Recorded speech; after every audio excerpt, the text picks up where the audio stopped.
Pinangihina ni Satanas ang kalooban mo, samantalang binibigyan ka ng Diyos ng pag-asa. Bakit? Nakakaramdam ka ng pagsisisi. Ibig sabihin, inaakay ka ng Diyos. Halika, huwag kang magpakahina ng kalooban.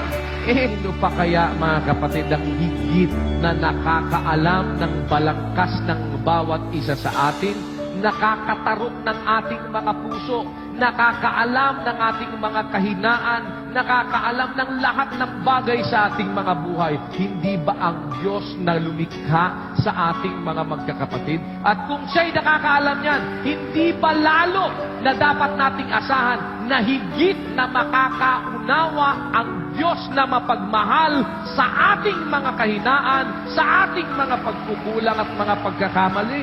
Hindi ba ang wika, panghihinayangan sila gaya ng isang tao na nangihinayang sa kanyang anak na naglilingkod sa kanya? Kung nakikita ng Diyos, mga kapatid, na mapagsikap tayo, ikaw ay talagang pinipilit mo. Nakikita ng Diyos sa atin, hindi ka pumapalya sa pasalamat, hindi ka pumapalya sa pagkakatipon, sa prayer meeting. Pinipilit mo talaga na lahat ng pwedeng magawa sa mga gawain, lahat ng pagiging aktibo mo, pinipilit mo. Hindi ba tayo kaya panghihinayangan ng Diyos?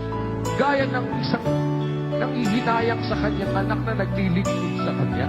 Hindi kaya lalo naman na mas mauunawaan ng Diyos ang ating mga kalagayan, mga kapatid? Huwag lang tayo ihinto. Huwag lang tayo bibigay.